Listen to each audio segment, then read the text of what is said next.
from PRX. Ladies and gentlemen, boys and girls, and friends beyond the binary, it's time for the podcaster who's here to, I'm here to empower you, really. I'm here to help you fall asleep. Now, I do it in a very silly way if you're new, but I'm really glad you're here because, yeah, there I go. There's my silliness and my meanders starting up on their own. When people say, Scoots, how do you warm up? I say, like that. It sounds just like I sound a bit like a vehicle warming up. And I even sound a bit like a puttering motor, even when I'm running at full steam. I guess if I ran on steam, though there is steam, or humans have humidity. How come nobody talks about that? Well, you know what I'll be talking about coming up here, because it's time for Sleep With Me, the podcast that puts you to sleep. And be sure to check our show notes or resources if you need extra resources in this time for self-care, for mental health, and to support the Black members of our community. There'll be links to organizations in the show notes, as well as links to these sponsors, which enable us to bring you this show twice a week for free. Thanks.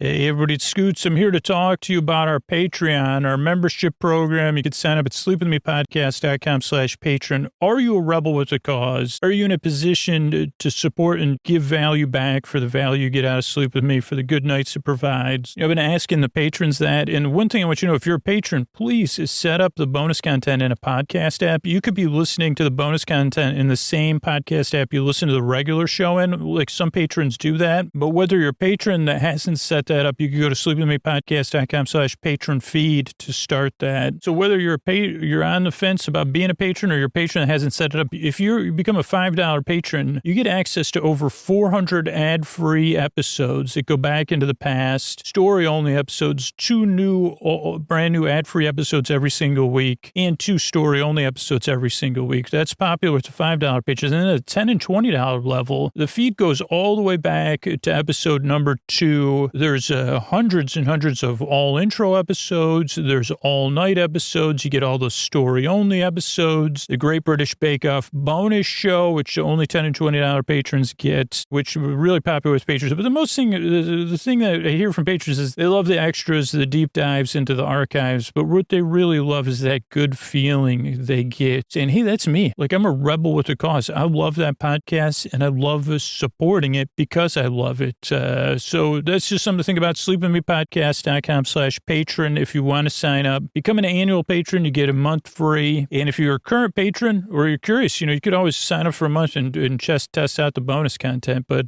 don't miss out. Get it set up in a podcast app. Thanks. All right, everybody, it's time to talk about tonight's sponsor, BetterHelp. If you're having trouble meeting your goals right now, difficulty relationships, trouble sleeping, or if you're feeling stressed or depressed, BetterHelp is available. BetterHelp offers online professional counselors who can listen and help. And I've talked about this a lot on the podcast, is that I've had a lot of struggles throughout my lifetime with mental health and with self-medication and stuff. And working with professional licensed therapists has given me the tools to function and flourish in my life. And that's one of the things I'm so grateful for, is the relationship I have with my therapist, someone I can talk to who can listen and help me. And with BetterHelp, you simply fill out a questionnaire to assess your needs, and BetterHelp will match you with your own licensed professional therapist. You can start communicating in under 48 hours. And this isn't self-help or a crisis line. This is secure online professional counseling. BetterHelp counselors have a broad range of expertise which may not be available in your area. Their service is available for clients worldwide. You can log into your account anytime and send unlimited messages to your counselor. You'll get timely and thoughtful responses. Plus, you can schedule weekly video or phone sessions, and everything you share is confidential. You don't have to worry about going to the office or sitting in a waiting room. And BetterHelp is committed to facilitating great therapeutic matches, so it's easy and free to change counselors if needed, so you can find someone you're comfortable talking to and working with. It's more affordable than traditional offline counseling, and financial aid is available. In fact, so many people have been using BetterHelp that they're recruiting additional counselors in all 50 states. And this podcast is sponsored by BetterHelp, and Sleep With Me listeners can get 10% off their first month at betterhelp.com/sleepwithme. So visit BetterHelp, BetterHelp.com/sleepwithme, and you can join the over 1 million people who have taken charge of their mental health with the help of an experienced BetterHelp professional. Thanks, everybody.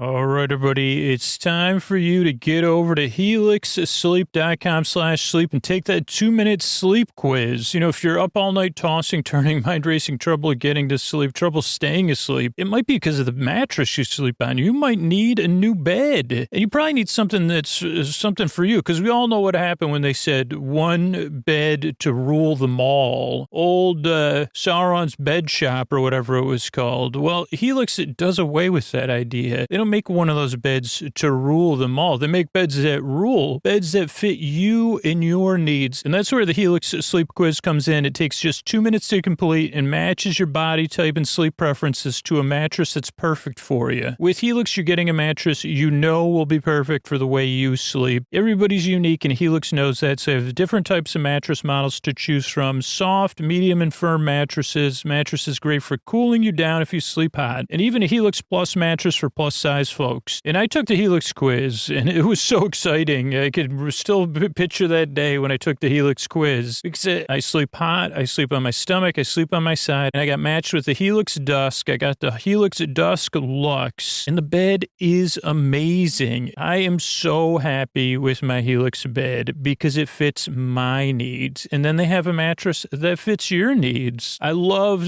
hearing from listeners that say, I sleep hot. This is the Helix mattress. People send me their unboxing videos, their setup videos. That is amazing. So if you're looking for a mattress, all you do is you take the quiz, you order the mattress you're matched to. It comes straight to your door, shipped for free. You don't have to go to a store and deal with salespeople, deal with delivery. You don't got to take my word for it. Helix was awarded the #1 best overall mattress pick of 2020 by GQ and Wired magazine. So just go to helixsleep.com/sleep, take their 2-minute sleep quiz, and they'll match you to a customized mattress that'll give you the best sleep of your life. They have a 10-year warranty, and you get to try it out for 100 nights risk-free. They'll even pick it up for you if you don't love it, but you will. And of course, Helix has an amazing offer just for Sleep With Me listeners. They're offering up to $200 off all mattress orders, plus 2 free pillows for our listeners at helixsleep.com/sleep. That's Helix Sleep, HELIXSLEEP.com/sleep for up to $200 off and 2 free pillows. Get over there and let me know about it. Thanks, everybody. All right, everybody, it's time for the Sleepy Supporter Zone, the one part of the podcast I really need you to hear to keep it free for everybody. It's where I thank the listeners who supported the sponsors, let the sponsors know about it. And I think some people say, I think I say this facetiously, but it's really amazing. I really, really appreciate it. And these are 2 sponsors. We have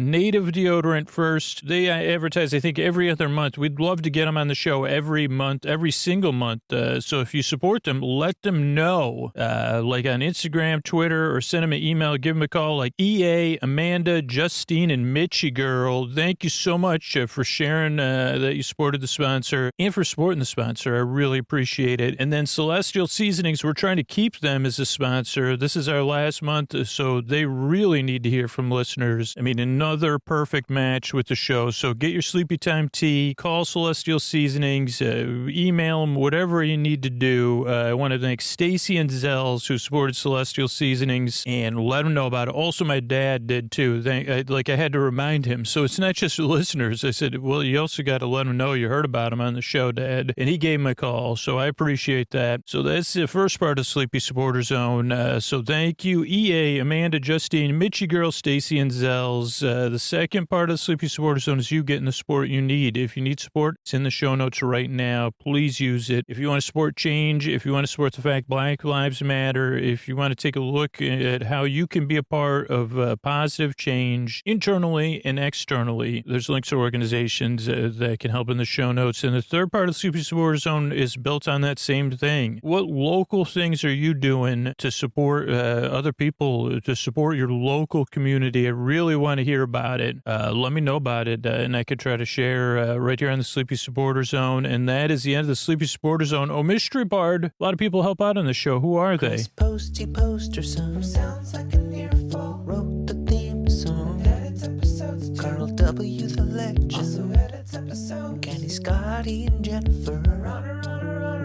Eric and the team at Astound are on the website. I am the Mystery Bard. I do the lullabies, yeah. I do commissions at JonathanMann.net.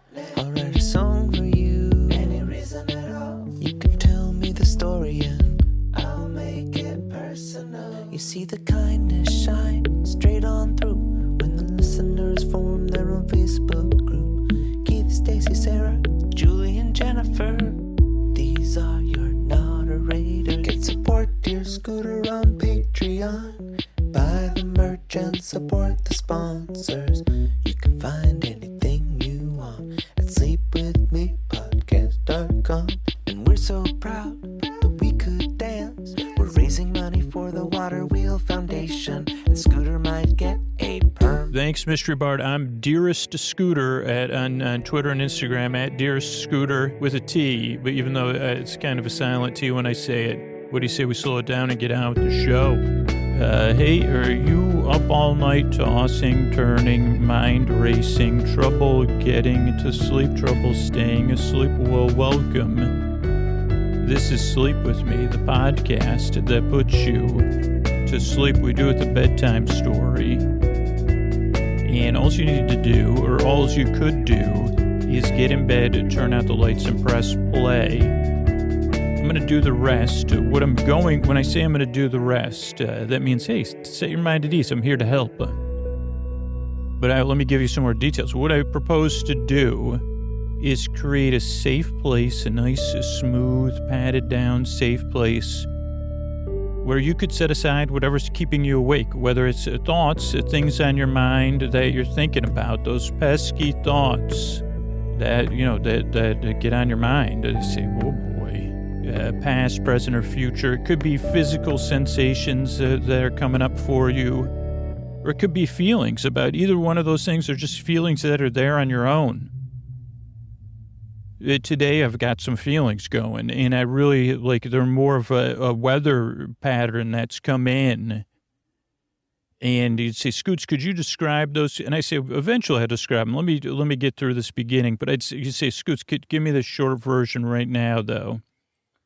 I'd see, did you ever watch the show Sesame Street? Like, if we had to name a feeling front that came in, this would be named Oscar, because that's how I'm feeling all day long. I mean, not right now, because I get to set that aside and keep you company, which is nice. So I get a little break right now, break from myself. And that's really what I'm looking to provide to you. So that's why I'm going to send my voice across the deep, dark night. I'm going to use lulling, soothing, creaky, dulcet tones, just like when Oscar would open. I don't know, did Oscar's garbage can have a sound effect that creaked when Oscar opened it? I mean, talk about a place I would want to go, or see behind the scenes. How many episodes, were there any episodes behind the scenes, Oscar the Grouch's home? Or lifestyles, there must have been lifestyles of the Grumpy and Filthy or something in the 80s.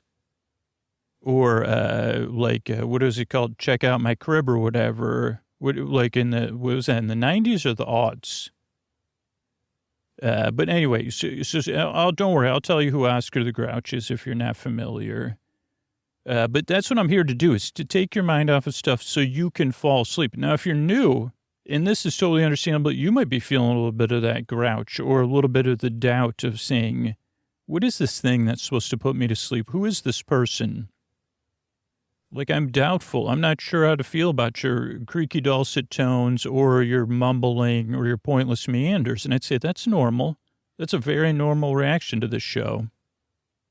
And, of course, you're going to be doubtful. I was going to say scoutful, but of course you'll be doubtful because, you've been trying to fall asleep for a long time, and there's been a lot of things that have said that would work. Now, this podcast might not work, so that's the good news, is that, like other stuff, they say, oh, this definitely will work, or this worked for my Aunt Mabel every night. And you see, what was it? A half butterscotch candy and a half root beer ball. Root beer barrel or root beer ball?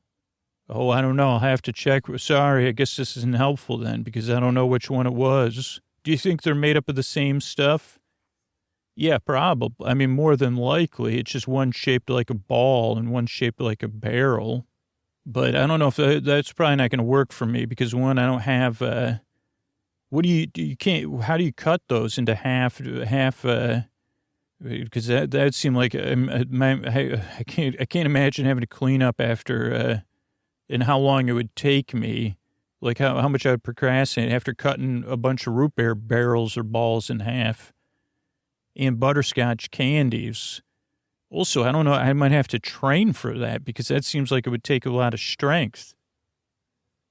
Oh, sorry, I went off topic there again. So that's a pointless, not really a pointless meander, but, that if you're doubtful or you're not sure what you're getting into, that's totally normal. Actually, this podcast takes a few listens to get used to because of a couple reasons. One is this is a podcast you're not really listening to. It never really gets started. I kind of putter around and kind of say, well, what, are there root beer balls? There's got to be. Yes, but I can see why they would say, after you say root beer balls a few times, you start to giggle on the inside. So you say, okay, root beer barrel does make more sense. Plus it's kind of, I don't know what you call that, candy onomatopoeia or whatever. You see, Scoots, what are you talking about? Let's see, it's kind of looks like it tastes. Is that what an like whatever that thing is? I know some of you are laughing, but I'm laughing because I say, well, I don't know. But also, if a candy looks like what it tastes, is there a word for that? I mean, seriously, get somebody from Lexicon Valley over here, please, or Helen. Somebody, I need a phone where I can call Helen from The Illusionist and say, I'm gonna have to get a hold of her on this one. This feels really important. So anyway, what was I saying? I went off topic there and, now I got mixed up. So if you're new, you might not like the show because it's hard to adjust to a podcast you don't really listen to and that never really starts. It just goes on and on and on. And you say, well, I don't know how to listen to it. And I say, well, barely, just pretend you're listening to me. Just kind of like I'm talking. And you're saying this person's making about 20% sense, and then you just go with that. You say, okay, root beer. I thought he was going to talk about Oscar the Grouch or something else that he already forgot. Oh, he's something else, yeah. So just see how it goes. So that's one thing. Give it a few tries. That's not for me. That's for you. And I realize that's a big ask, but it's really just so that you could fall asleep and not listen to me. So I'm just asking to listen a few times to see if the podcast works in the sense that you stop paying attention to me. But that's just like what thousands and thousands of people that have reviewed the show have said. The other thing that's different is this podcast doesn't really put you to sleep. It keeps you company while you fall asleep. It takes your mind off of stuff. I'm your companion. Your bore for hire. That's a term I haven't used. Just like you say, come on over. What were you talking about? That new sleep solution your Mabel had? Can you come over and just talk about that? Do not bring any, but by the way, don't bring any root beer barrels or butterscotch candy and start cutting it up in like my bedroom or my kitchen. No problem. I'll just come over virtually. Wow, that's great. And then, so you'll come over and talk to me about stuff like that. I don't have to pay attention to you. You're not really there, so I don't feel any kind of social commitment to even say, no, yeah, you don't even, you could say hello. You just say, hey, Scoots, how you doing? But you don't really have to mean it. That's the best part about this show. But when you say, like in other situations, you'd say, well, shouldn't I feel a little bit of feelings about that? And I'd say on this show, you could feel joy when you say, hey, Scoots, great to see you. Anyway, start talking. No problem. I'll be talking again. And I can feel all the regular listeners, even after they corrected me about onomatopoeia or whatever, that they're nodding their heads along with that. They say that's what's great about having a bore for hire. So that's the one thing. If you're new, another thing that's really takes some getting used to for some people is the structure of the show. And there's like, I really only have the ability to put this one podcast out, and then you kind of use it, like people adjust how they use it from there. But so the show starts off with a greeting, ladies and gentlemen, boys and girls, and friends beyond the binary. And then some stuff about our community and stuff like that, because I want you to know you're welcome and your experience as a human being is important to me. So I want you to feel seen as a person. Then there's business. The business is what keeps the show there twice a week for free. And there's also business between the intro and the show, just because of the design, because of the way way podcast structure is, and just the design of the show. Because then after the business, so business is like at minute 6 or something, it ends. I don't know. It depends on how good things are going. And then there's the intro, which goes from minute 6 to minute 22 or so. And that's just a long explanation, like we're in the middle of the podcast for a new listener. But it's different every single time. 900 plus episodes. Well, I don't know if we had the long intro in the first couple hundred. Maybe the first 150 didn't have a long intro. I don't know. I'd have to look back. But so the idea of the intro is it introduces a new person to the show. But for regular listeners, right, one, they get a chance to correct me or see that I'm not perfect. I mean, you already knew that. I mean, clearly. Come on, let's be adults. I just called something a root beer ball, and I can't even pronounce onomatopoeia, maybe. It feels like I'm still short a syllable. And I do not know what that word means, to be straight honest with you. I'm guessing that I think I know what it means, but I'm also honestly, genuinely curious if there's a word for candies that look like they taste. And you'd say, what else? Scoots, give me some more examples. I'd say, okay, are you familiar with the candy Runts, R-U-N-T-S? By the way, Willy Wonka Corporation, probably about time to think of a new name for that. I don't like it. But Runts, the banana looks like a banana, tastes like a banana.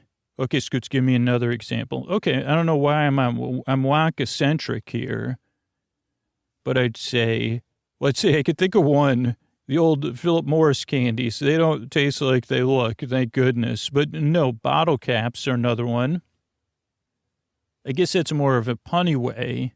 Looks like a bottle cap, tastes like the soda that ideally the bottle cap, kind of like a root beer, cola. I don't know, cherry, lime. I don't know what other flavors there are. So I just wonder if there's a word for that. Probably in like industry parlance, they'd say, oh, yeah, that's called we found, I mean, again, if Willy Wonka was real, or Charlie, I guess Charlie runs things now. Though they said, somebody sent me a YouTube video that said that Charlie was the one that started that train that went around the world in that movie that got made into a TV show. Anyway, I got to get back to, so the intro, that went off topic. The intro goes on and on and on because it slowly is supposed to ease you into bedtime for a regular listener. So a lot of regular listeners are getting ready for bed while they're listening to the show, or they're in bed getting comfortable, or they're in their bedroom as part of their wind down routine. So the intro for most listeners, not every listener, I understand you might use it a different way, is part of their wind down routine as they're easing into bedtime. And that way, then you hear the business, and then you start to listen to the story, and the story goes on and on and on. Tonight, it'll be a famous myth I've uncovered with the help of a team member, and then you fall asleep. Now, that's just one way that the podcast can be used. Again, there's people that listen all night. There's people that started at minute 20 and just listen to the story. There's people that are listening. I'm here to the very end if you can't sleep. So that's another way, or people that turn it on when they wake up. So there's a lot of different ways to listen, but I'm just kind of trying to talk about just when you're starting out. I guess I'm trying to introduce the podcast in the introduction. So so then there's the intro, then there's business, then there's the story. I kind of accidentally explained what I was explaining. That worked out. And then, so tonight it'll be kind of a bedtime story, actually. It will be. Can't remember what it's about now because I recorded it yesterday. It's about a Marionette. She's really cool too, and she has a little bit of a bedtime story type adventure. Like she goes on quite a few meanders. So there's that. Then there's the thank yous at the end of the show. So that's the structure of the show. The reason I make the show is because I've been there. Like I said last night. I don't want to get into the details to trip anybody else up, but it's like, it took me a little, like I had trouble getting to sleep, trouble staying asleep, and trouble waking up early. I don't even have that in the beginning, but it's true. And I even tried my famous just lay there, but then there's like a practice that goes on for some sort of individual sport where they use, anyway, it's right where I live, and it's a little bit, so then I say, oh boy, you got to listen to them. But I did try to just lay there. Then I meditated. Even though all that occurred, I woke up on the wrong side. I did get off. My bed's only on one side because it's against a wall. But as they say, I woke up on the wrong side of the bed. And I would have preferred not to. I would prefer not to have my brow the old double furrow going to my brow today. But it just happened. So tonight I'll try to go to bed early or something. But so if I can help you get a better night's sleep or get to sleep or just not make it something you dread, because I don't know, for me, if this goes on, then I'll start dreading bedtime and I'll have to kind of switch something up. So hopefully I can provide you something where you at least feel neutral about bedtime. If not, you say, well, I got Scoots there, my boar for hire. And I know he's going to be there to keep me company and take my mind off of stuff. So that's one reason. The other reason is you deserve a good night's sleep. We all do. And if you get a good night's sleep, you'll be in a better position not to be grouchy like I am a little bit today, right? It's kind of passing now because it's like 3:30. But yeah, if I can help, that would be my honor. Now, I promised I would explain who Oscar the Grouch is. And I probably have talked about this. So Oscar the Grouch, so there's a show Sesame Street here in the U.S. I don't know if if there's global versions of it or if it's rebroadcast in other countries. I don't know the answer to that. Also don't know how ubiquitous it is. When I was a kid, it was ubiquitous. Like almost every kid watched Sesame Street. And they're still in the Thanksgiving Day parade. They still have a float there. So that would say, okay, there's still a cultural touchstone. Oh, what was my point? So who's Oscar the Grouch? Thanks, Brain. So Oscar the Grouch is one of the big characters on there. Now, I don't really know. Oscar's a being, not a human being, like probably a mammal. And Oscar is a grouch. Like, I don't know if they call him Oscar the Grouch. Also, he's grouchy, but that may be, I don't know, would be his phylum or his, thingamajig, other than phylum, his stratum. But he's Oscar the Grouch. And he also lives in a garbage can. Now, in the movie, there was a movie, and he was running around in the garbage can with his legs. I think that was in, Let's Find Big Bird, the movie. Or maybe I'm imagining that. But most of the time, Oscar's garbage can that he lives in, they live in New York City, I believe. At least as a kid, that's why, like, I always wanted to live in, one of the many reasons I wanted to live in New York was because they said, well, that's like, where, like, I did not think that Snuffleupagus and Big Bird and Oscar definitely lived there. They lived in a new neighborhood in New York. But Oscar's garbage can was his home. And it was kind of like one of those cool things that it was, like, that's another word I don't know. Larger on the inside than the outside. So he could go downstairs. It had multiple floors. And I loved that. Talk about fan fiction I've never written. Now, I wonder, because I was talking to my friend Ings, and she was talking about, like, people, like, doing drawings of starships, Imperial starships, and then she was talking about people that do the blow-ups and the blueprints. And then I was talking about the podcast Vast Horizon, and being like, oh, I wonder if I could see the blueprints for that, for everything in that podcast. But then, what was my point? Oh, I'd like to see, I wonder if there's any blueprints of Oscar's home. Anyway, it's just something I'm interested in. But it's the kind of stuff that puts people to sleep. I mean, let's be honest. That's why I do this. That's why I'm fairly effective at it, if it works for you. So I'm glad you're here. I really hope the podcast can help. But like a lot of listeners, regular listeners say, they get a lot out of the show. Give it a few tries and see how it goes. You got nothing to lose.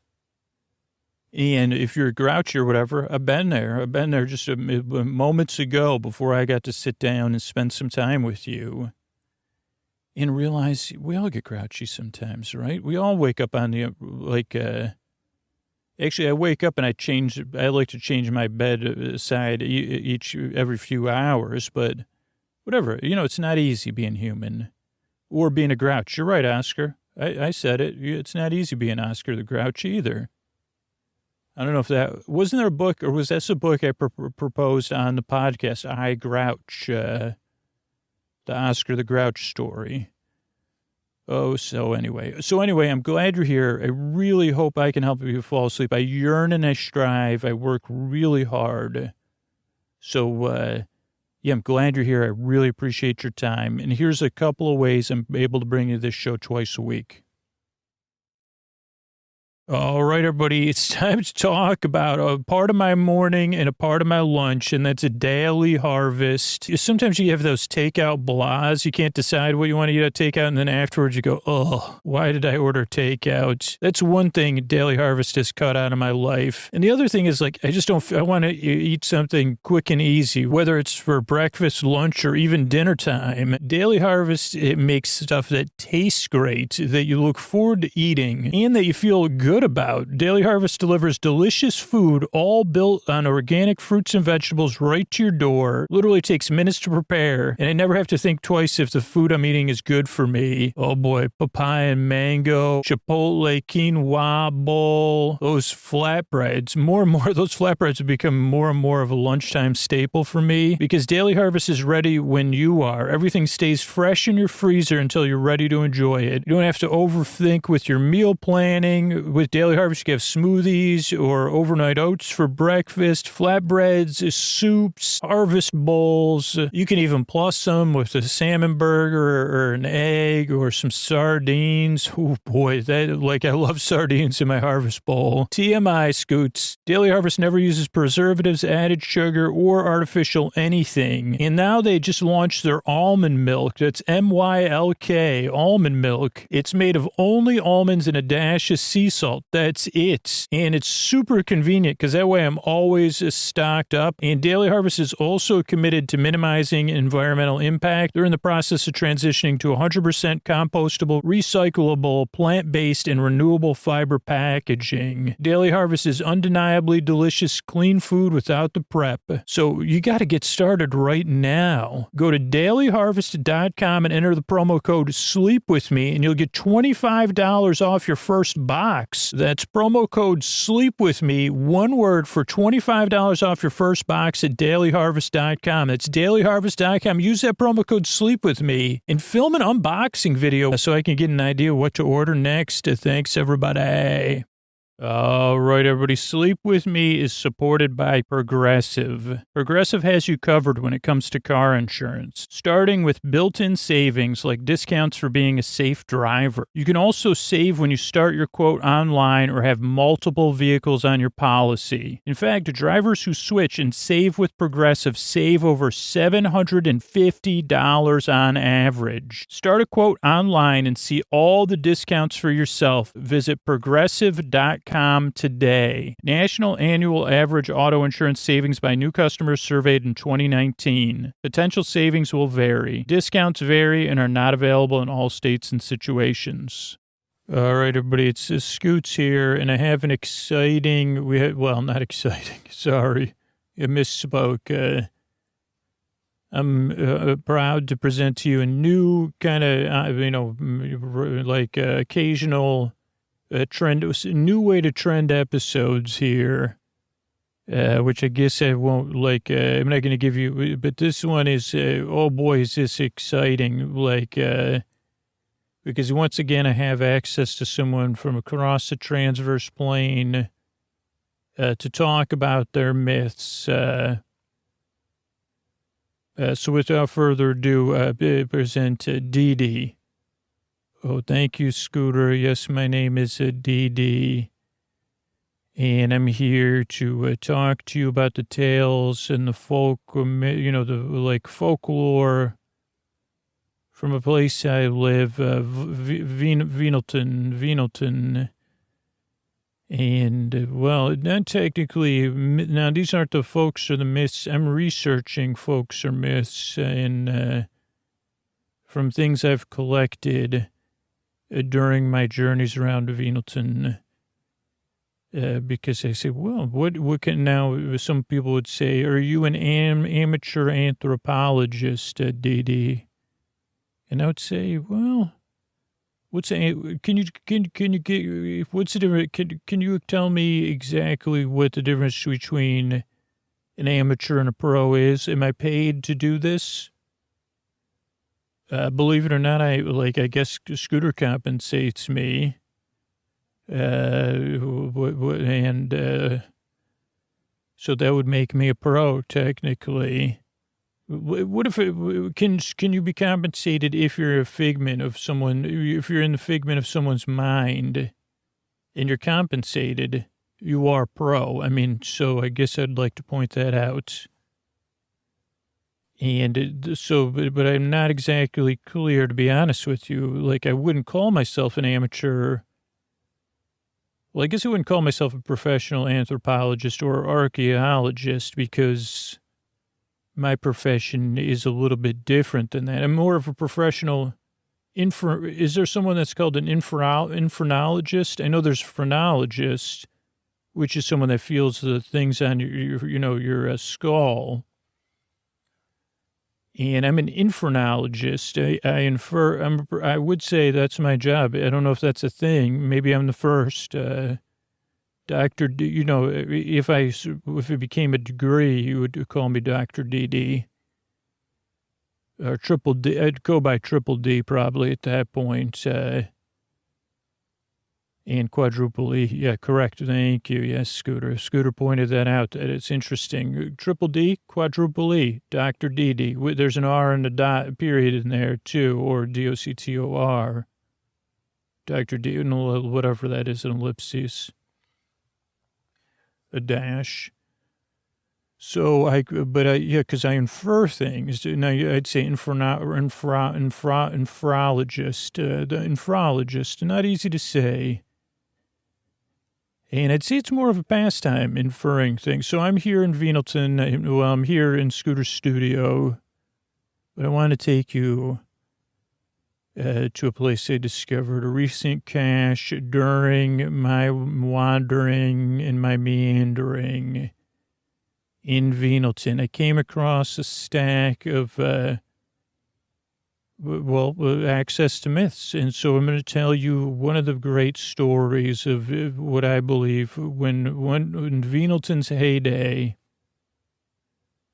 this was a tale that was told. Oh, was it? It was a tale of the dancing marionette. And It was an important tale because it was one, because you say your world and Venalton had different connections. But so, oh boy, was this dancing marionette, her name was Wisteria, and she was a performer in a traveling show for a long, long time, and she played roles like, currently she was in the role of a can dancer, and she had like the billowing skirts and I don't know if I want to call them boutonnieres, but whatever you call them that are under your, like if you were wearing a skirt with many layers. I don't think they're called pantaloons, but, you know, like, so that when she would high kick, it looked good. And she had a feather in her hair, short sleeves, because she did so much dancing. And she was, of course, in Venalton, marionettes can be sentient beings. But back in the, you know, the early days, it wasn't, in this stage, they hadn't, established, the union of sentient marionettes as a part of like which was a sub-union of other sentient things that were once products and didn't have their limitations respected and things, because she had strengths. But she had been in this show for a long time, and she had adjusted to her life and found many moments of joy and performances for children and adults. And she was beloved. And though the puppeteer it was a complicated thing, she was well taken care of and prepared for the shows. But then one time, this new person came to the show. It was a wooden boy, and as much as she just couldn't, she was a being, and she had feelings. And this boy, while a wooden boy, claimed he was once a puppet, but then that he no longer had strings to hold him down. And she probably knew, because I know some children would say, well, this is like the story. We're here to tell a myth that she encountered. And I'm sure that boy the wooden boy had its own myth and went on to its own adventures. But as soon as this wooden boy came in her life, a dissatisfaction that had gnawed at the back of her mind, because she was really the founder. Like, the reason we're telling you this myth, because maybe you said, well, I'm going to go to sleep. Tell me the end. Also, Scooter said I would only be compensated if I told you the end early on, because all will be well. She became the great founder of the Sentient Marionettes Union. And a true heroine of things. And this wooden boy was the catalyst for her action, not the cause. And maybe there would have been some other catalyst at another time, but she just couldn't let it go. Something that had been deep in the back of her mind. Why do I have strings?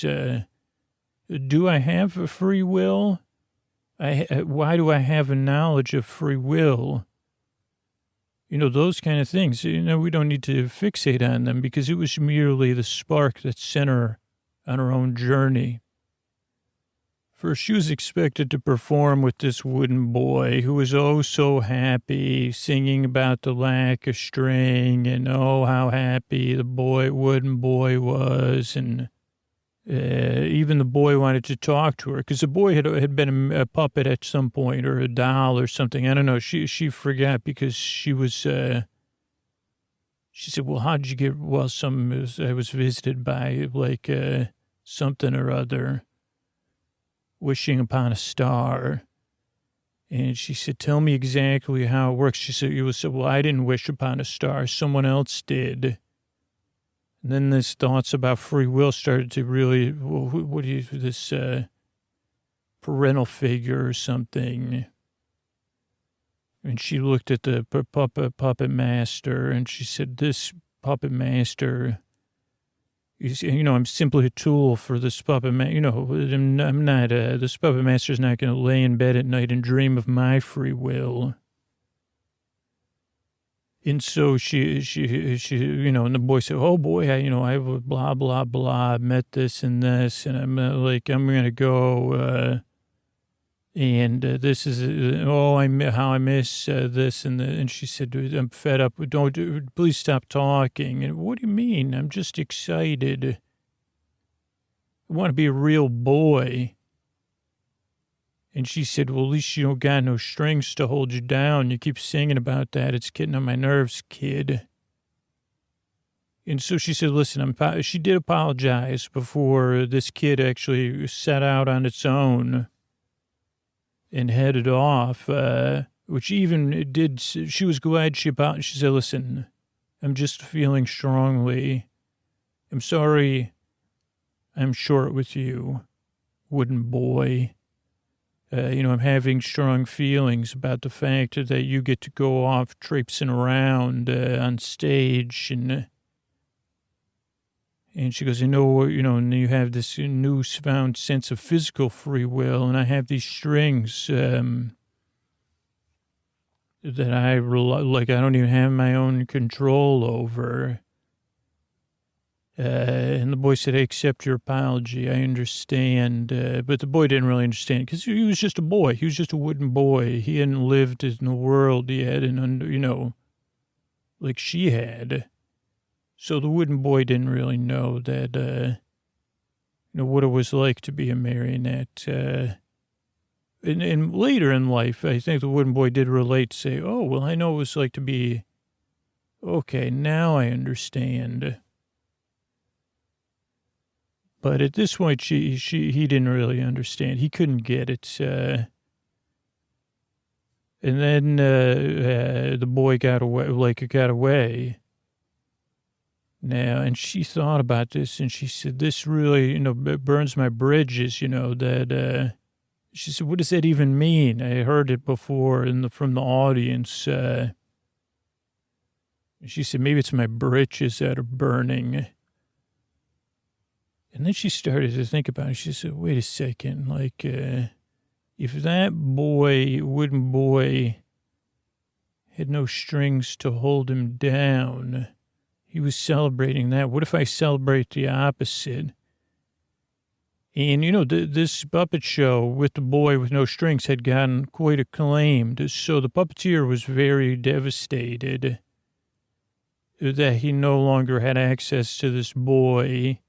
And he started buying all sorts. And actually, believe it or not, though this puppeteer was not well known, was a bit brusque. The puppeteer did start like a level of innovation that would eventually be taken up by other puppeteers.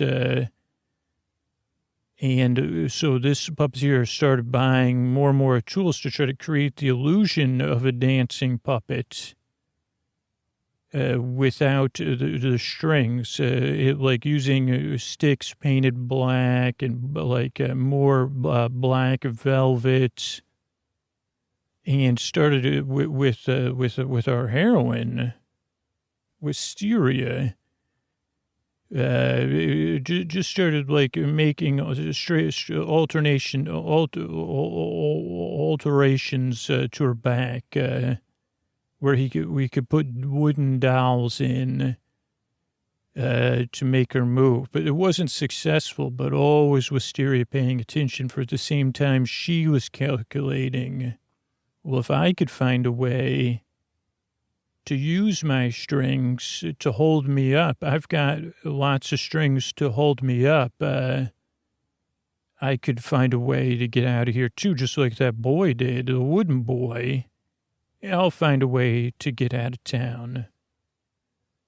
And she was also frustrated, and at night she would lie out and look at the window, and whatever the boy had told her about,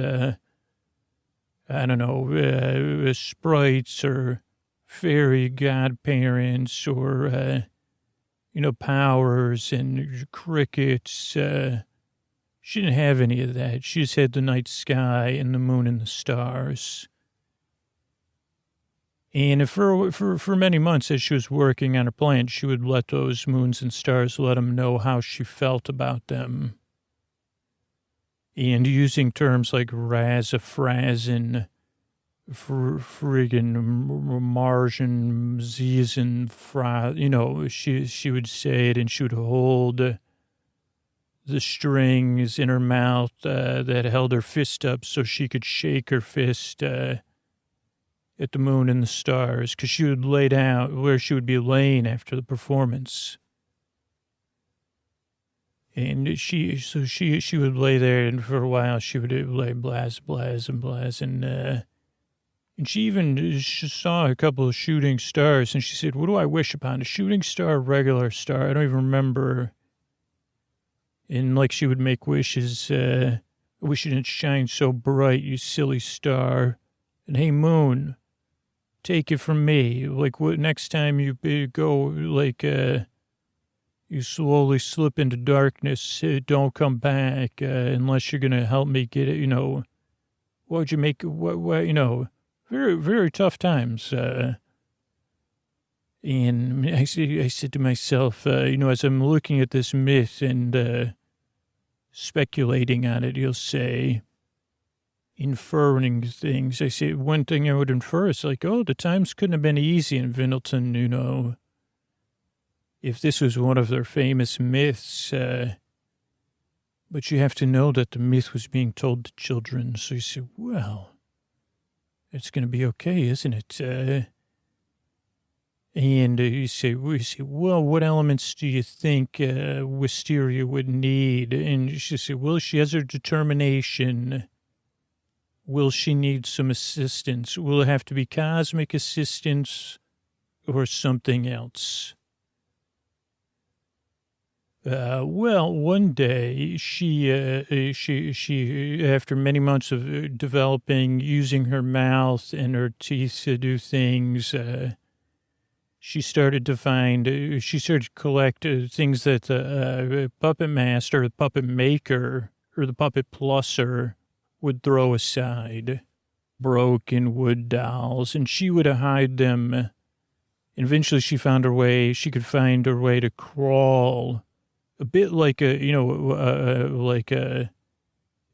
she said, I can crawl. I never would have realized this, even without my strings. I crawl, like a ground-based being. And she would get these wood dolls, and she would actually use just a little bit of glue that she could find and glue them under her clothes to her body parts so they could be undetectable. But just enough glue that if she needed to pull it out with her mouth, she could. And she even learned to grip small things because her eyes would open and close. She did have control over her eyes and her eyelashes.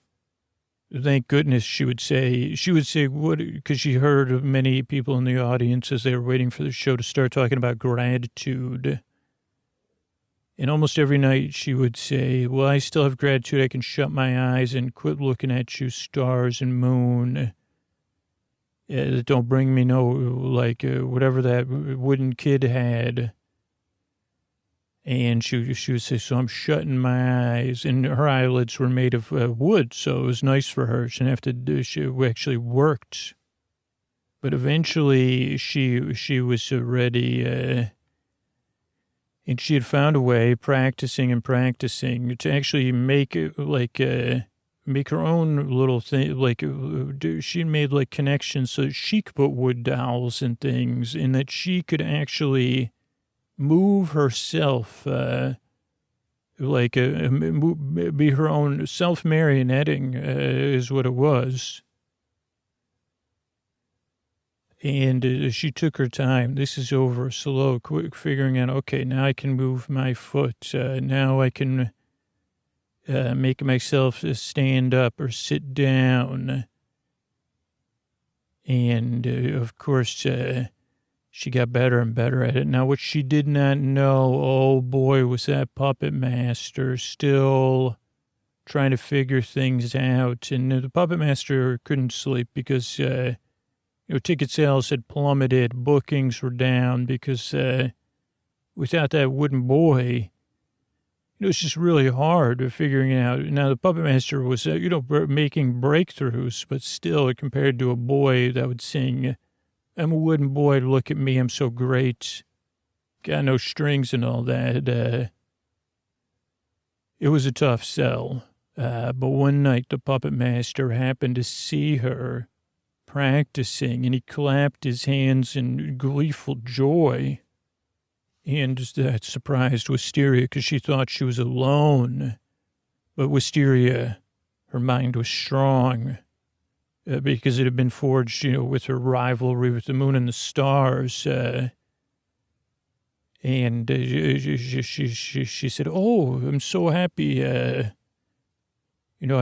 wanted to be like that boy, that could dance and those kind of things. And to bring back the audience that I love performing for so.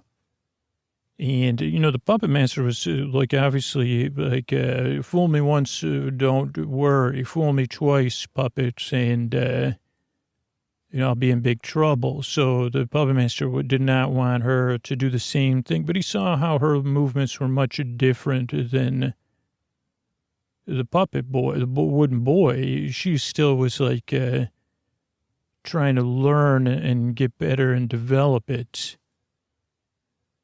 Now, she was so brilliant. She said, well, I'm going to need a lot of time to get this down, a lot of rehearsal time, probably on stage time. And the puppet master said, okay. And then she was always listening in the audience, and she had heard that this new thing was a way for other performers that went town to town to town to improve. They would have these, they called them VIP experiences. And so she told the puppet master about this. You just charge her a lot more than a ticket or a donation. And they get to have tea with the puppet or the performer. And he said, with the puppet master and the performer. He said, well, maybe you could try out some, but I think the idea of your child having tea with just a puppet with no strings or self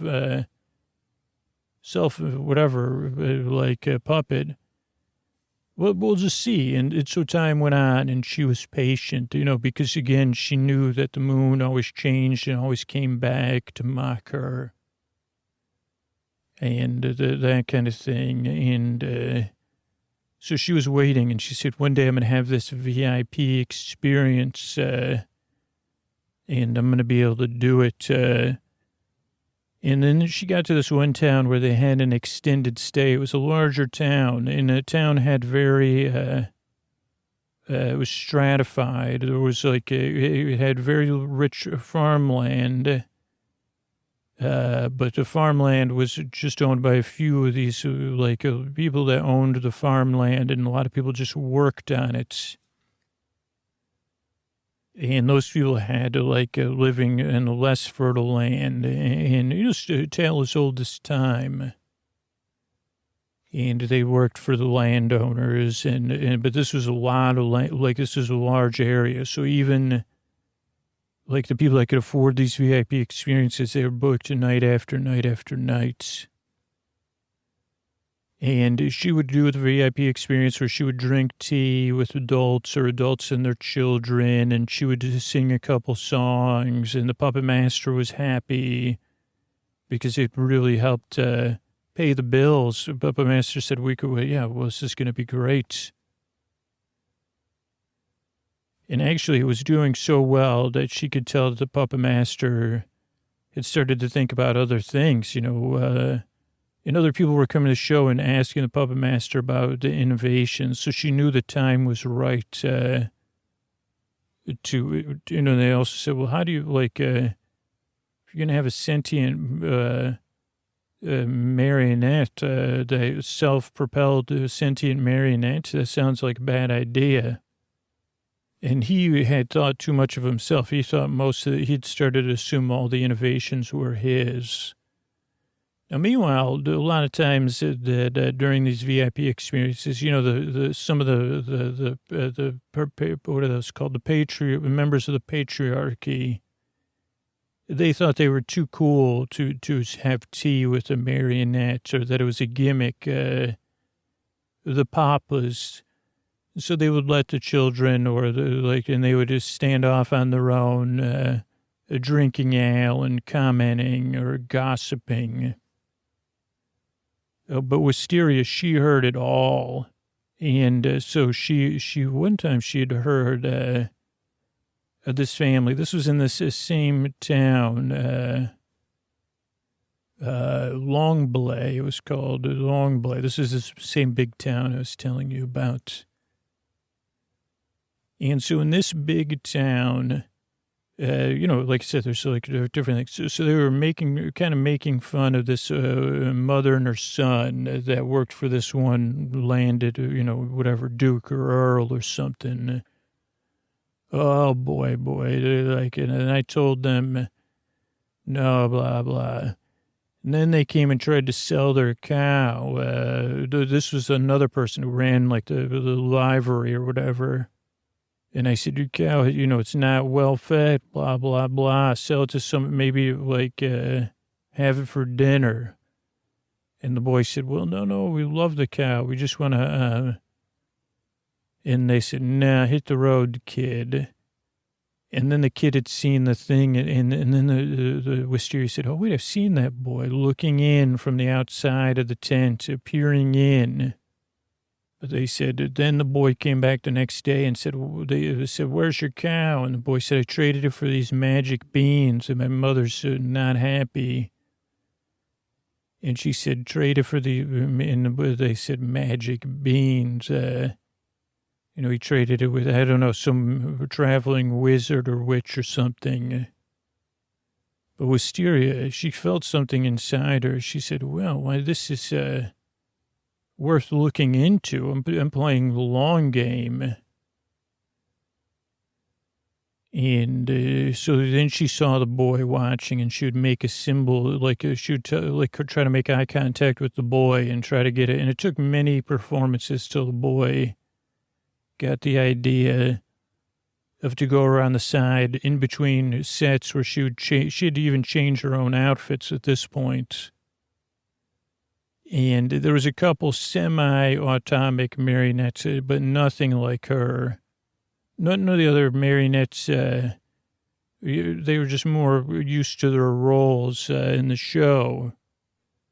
Maybe they just didn't have, I don't know if they just didn't have quite the level of sentience and the purpose. So the boy would come and visit her, and she was just pleasant to the boy. And she said, well, this is like a VIP experience that those people have. I guess you don't get a VIP experience. And then she would even tell the boy, oh, this is where, puppet masters had too much ale, so there's still some food, and you can bring it home to you and your mom and your cow. And the boy said, well, how do you know I have a cow? And she said, you look like the kind of boy that would have a cow. And he said, well, I did, but I traded it. And she said, oh, what did you trade it for? And the boy said, magic beans. And she said, magic beans? Interesting. Beings or beans? And he said, beans. And she said, like beans you eat? And the boy said, well, she said, don't eat the beans. She said, they're magic beans. And why wouldn't you trade a cow for magic beans? Don't eat them, just use them. And she said, have you used them? And the boy said, no.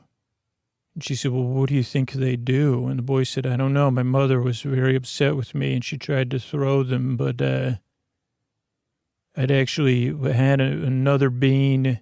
Well, it was a little pebble in my pocket, too, so she threw that out, but it was just a pebble. And Wisteria said, well, I'd like to see what this magic bean does. And the boy said, well, why?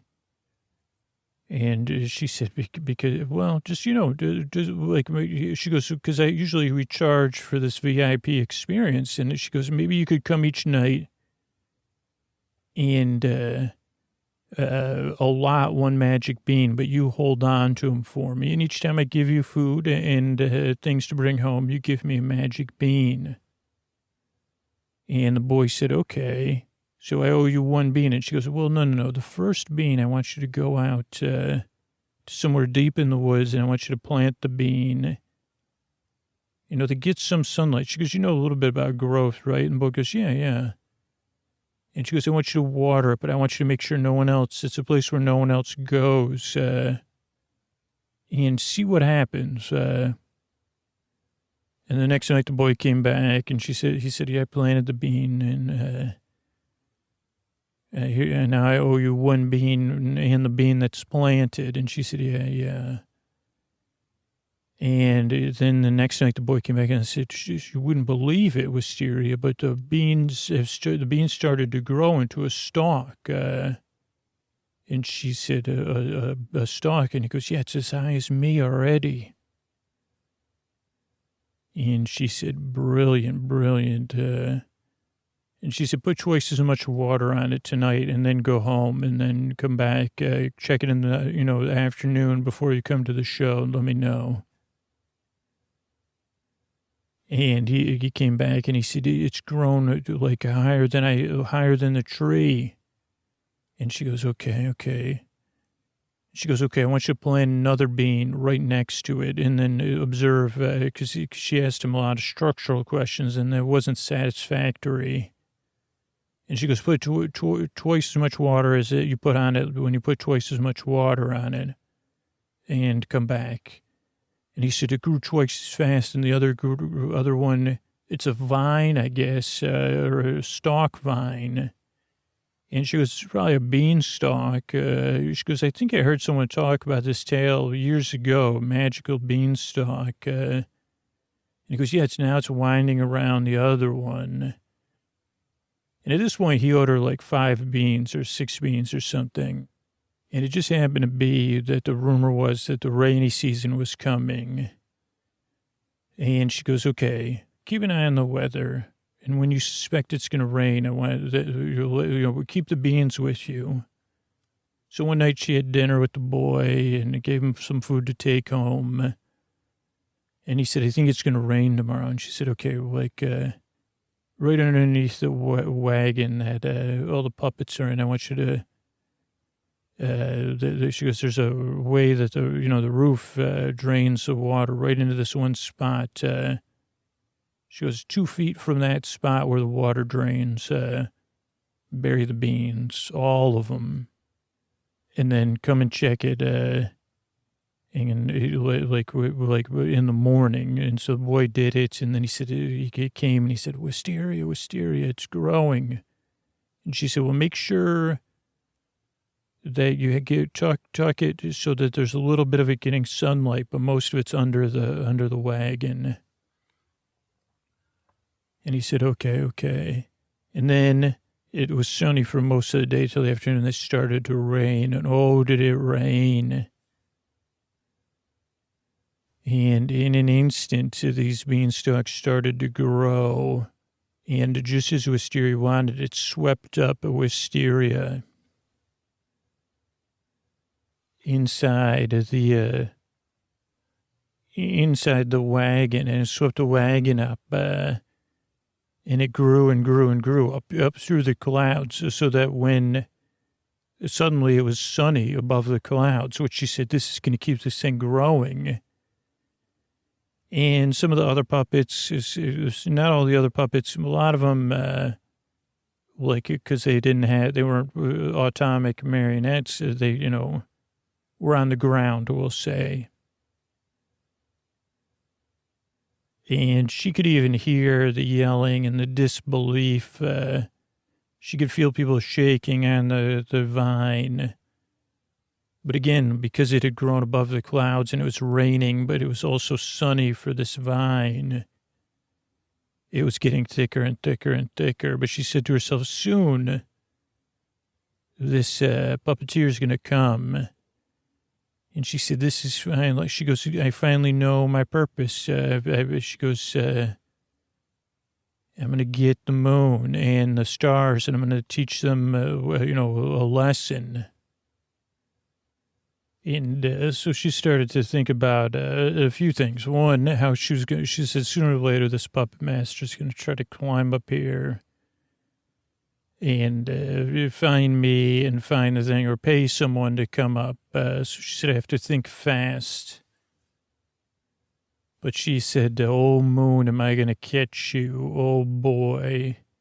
So the first thing she did was she said, I'm going to need a few days. So she said a couple things because the wagon or the cart or the thing she was on was kind of tipped from where it would sit on the ground to vertical, and she had adjusted to living in that space. But so the door was facing down, open. So the first thing she did was close the door, and she said, "Oh well, the one of the things the puppeteer would like to do was like he had a show, and he liked to do this thing called bowling or something with this big round stone, and then the little stone, and you tried to get it roll it close to it. So she put the bowling ball right on the door." And then she actually crawled out the window, which now was still a window. And she said she could use it to climb in and out. And she climbed down, and she hung a string from the doorknob. And now string up there in the atmosphere, you couldn't really see it because of the sun and things and the moon. But the string hung down about 15 feet, and she hung a bell from that so she would get a warning. And then she put another string on the doorknob on the inside. And so the first thing she did was, not that night. So that night she started to, look at the moon and the stars and say, don't worry, tomorrow this thing's going to grow, this beanstalk, and I'm going to grow it in your direction. And then she would try, so she started to climb as high as she could, and she would eventually reach the thing. And because she was a sentient, she'd learned a lot. She started to use more strings and, anything she could find, to pull. Like, what she would do is, to the tip of that night's growth, she would tie as many strings around as she could. And then she would go down, and she would just barely put a bend, and she would tie it off on the beanstalk so it was starting to grow more towards the moon. Now, after a few nights, she learned that the moon was moving. Also, after a few nights, the bell had rung, and the bowling ball had fallen, and it ended up with someone that hired, the puppet master had hired. And then the next time it came, but she just had the piece of iron that the puppet master used to iron their clothes and their outfits for all the other puppets. And that time, then it took a few more nights, and then the puppet master was the one, and she heard him yelling, and the iron glanced off him, and he went back down howling, but not, she knew he would be back. And so she was in a constant race with the moon, but she was growing closer and closer to the moon. And she said, don't worry, moon, you're not going to outpace me. Because she started to take notes, and she realized, oh no, the moon moves across the sky every single night now, trying to stay away from me. Because before this, the moon had been static, and it just changed, it phased in and out, but now it had begun to travel. And then she tried the same thing with the stars. And she also, one thing you would want to know is that she developed a strong relationship with this beanstalk. She would talk to it. She would be loving towards it.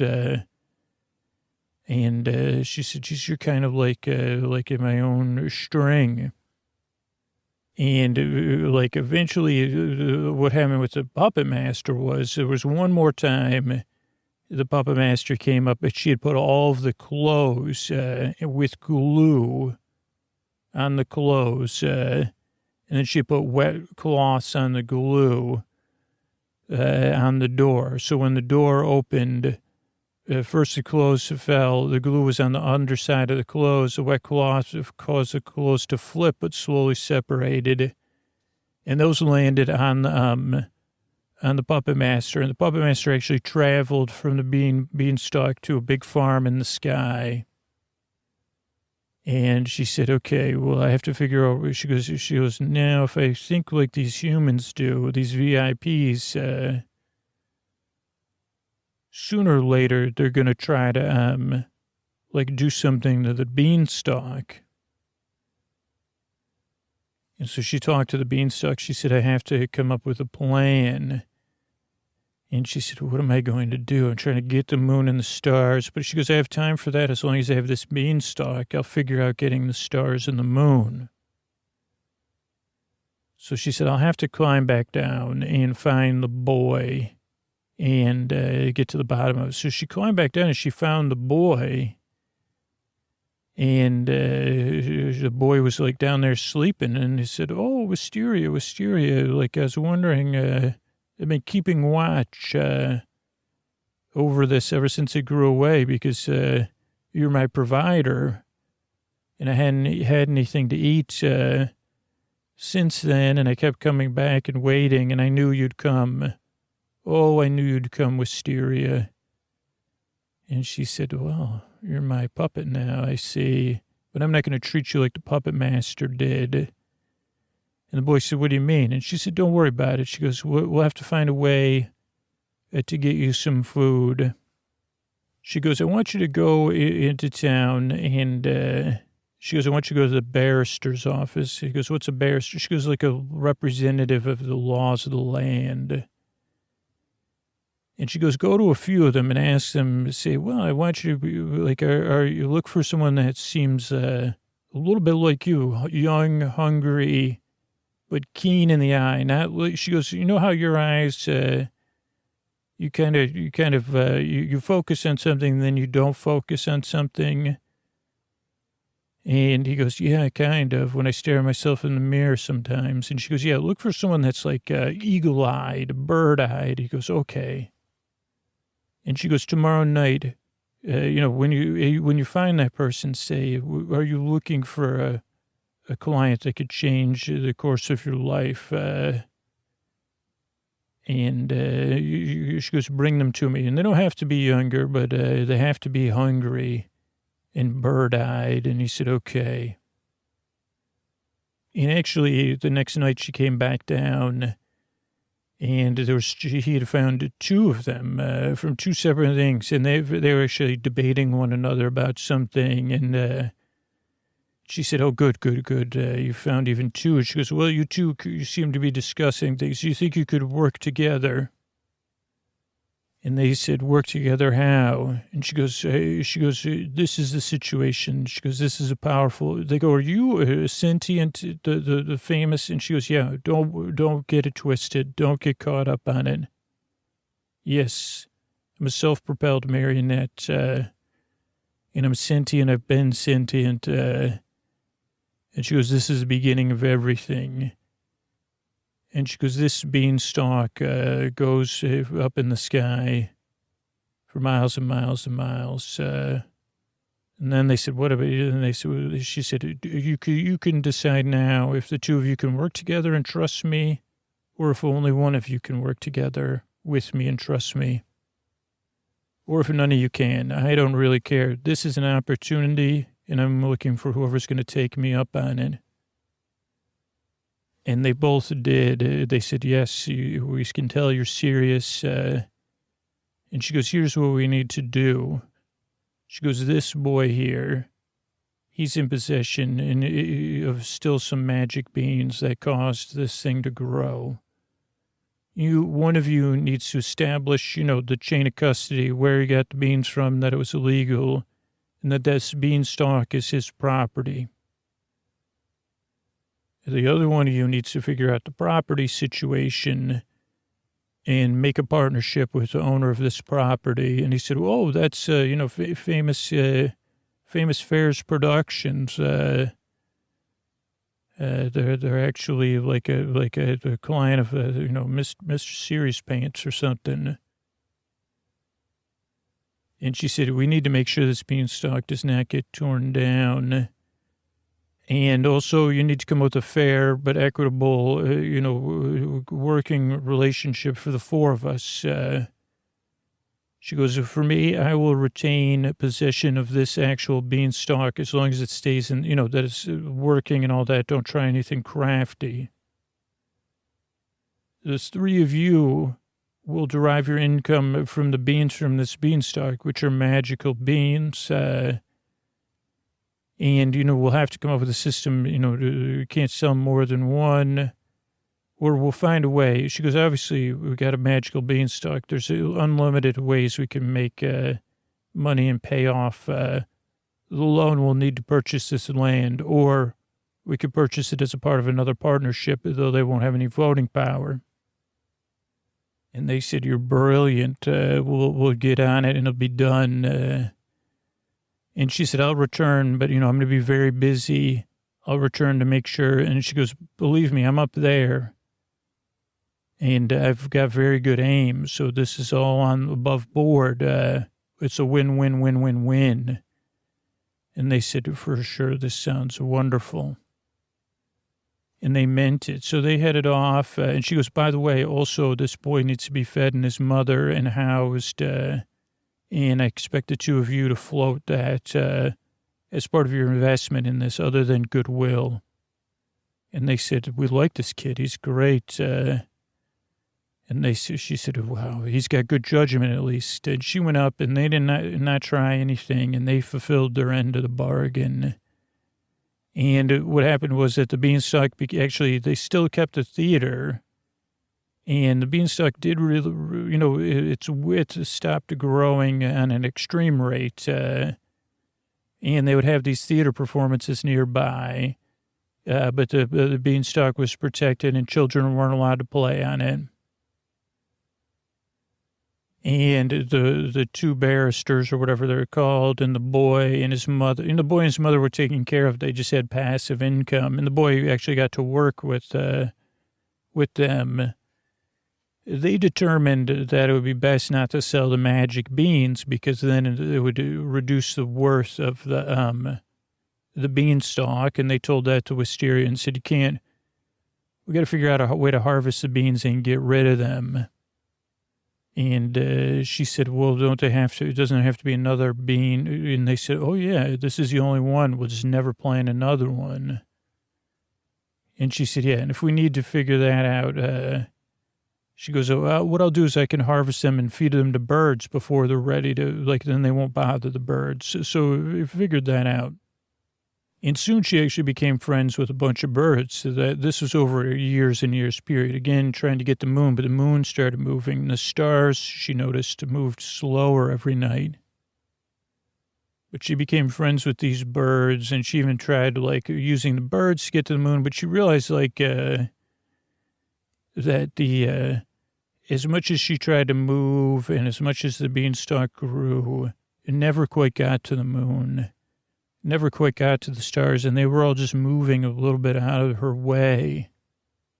But on the journey up, they were harvesting a lot of the greenery, and actually they would hire people that would climb the beanstalk to a limited area and, take out, do trimming. So there was a constant source of lumber. So it was very it was sustainable living for everybody involved, not ultra wealth, just enough to make everybody happy. And she would come down and she would check in with the boy and the barristers and everything. They all became friends, and eventually they realized what she was doing. And they would check in with her and say, well, have you caught the moon yet? She'd say, no, it's too, and it took her years and years. And she eventually said, wait a second, she didn't realize the futility because it wasn't futile. Because she was doing this and she was chasing the moon and she was chasing the stars. But she'd also innovated constantly when she was trying to figure out how am I going to get the moon tonight, she would think well, if I just add this new stuff they call steel, Like, I wouldn't need these strings way above my head. I could just move. And then she said, if I had these springs I've been hearing about, I could even move faster. So soon, before she even realized it, she was moving better than the wooden boy. And she'd reinforced some of her body, wooden parts with metal parts, and she'd found ways to keep it, like, she mostly stayed above the cloud line anyway, but she became waterproof, and so she no longer needed strings, but that had long passed. She didn't know it yet. Not only that, she had developed these skills of like a relationship with a beanstalk or crows or raptors. It takes a keen mind, and it takes a patient mind. And that's when she returned. She finally said, I'm returning to the earth now. And they said, what will you do? And she developed a strong relationship with the boy. His mother had gone on to live in the big farm, but also with these two other barristers. And she said, we're going to work together. And she said, we're going to take some of this, because they said, well, you know, when she goes, I know what interest is. And they said, well, you haven't touched any of your part of the business. And she said, I'm starting a union for sentient marionettes. And they said, for what? And she said, I don't know yet. To represent them in their rights. And they said, well, we could do it for other. She said, yes, let's get started there. And that's how Wisteria became one of the greatest organizers of marionettes. It was that encounter with the wooden boy. The wooden boy didn't do anything for her, but make her really upset with the moon and the stars. And the moon and the stars didn't really do anything for her, but they inspired her to work hard and to innovate. But the innovations didn't really, they took her to a place that didn't really go anywhere either. And in the end, she said, wait a second, this is what I want to do now. So that's just an interesting tale from Venelton. I'm DD, Dr. DD, if you wish. And I'll probably be reporting to you again in a few months. It was nice meeting you. Good night. Thanks. I want to thank everybody that recently became a patron. Thanks, Diana, Olin, and Christian. Thank you. Thanks, and good night. Thank you, Scott, Dana, and Daniel. Thank you. Thanks, and good night. Thank you, Jess, Tina, and Hannah. Thank you. Thanks, and good night. Thanks, San, Marnie, and Brett. Thank you. Thanks, and good night. Jeannie, Mike, and Brittany. Thank you. Thanks, and good night for Angie, Jennifer, and Jordan. Thanks, and good night for Kuva, Bonnie, and Siobhan. Thanks, and good night for Bonnie S., Garrett, and Jim. Thanks, and good night for Jacob, Susan, and Catherine. Thanks, and good night for Shemeska, Michael, and Morgan. Thank you. Thanks, good night for Kari, David, and Philip. Thanks, good night for Holly, Amaranth, and Ashanth. Thanks, good night for Catherine, Morgan, and Joe. And thanks, good night for James and PJ. Thank you. Thanks and good night, everybody, for supporting the show on Patreon. The Sleep With Me is able to be here for you twice a week because of people that support the show on Patreon and those people who support the sponsors. I appreciate that. We also grow as a podcast. You can support the show for free. Just as simply by spreading the word or, taking our sponsors up when they have free trials and stuff like that. And that's how we're able to be here for you. So if you just sharing podcasting in general, you believe it or not, is a huge way to help podcasts and indirectly help Sleep With Me, but also helps you give, your love of podcasts to other people. So think about doing that tomorrow. Thanks and good night. Oh, hey, everybody, it's Scoots. This is interesting after hours of the podcast here. I just want to let you know we got this referral program up and running. If you're ever looking for, right now we have this thing going for the Peace Top 3 shares in January, February, March. We'll get a pair of sleep phones with a Sleep With Me logo on it. If you refer people to sign up and list to actually become subscribers of the podcast, you can do that at sleepwithmepodcast.com/refer, R-E-F-E-R, I think is how you spell that. And if you just we say, no, I just want a set of sleep phones, you can get those at sleepwithmepodcast.com/sleep phones. Now we have all 3 models of sleep phones, all different size headbands, all with the Sleep With Me logo. You can get those over at sleepwithmepodcast.com/sleep phones and use Sleep With Me at checkout, and you'll get a little bit off your order. Thanks and good night, everybody. Thanks.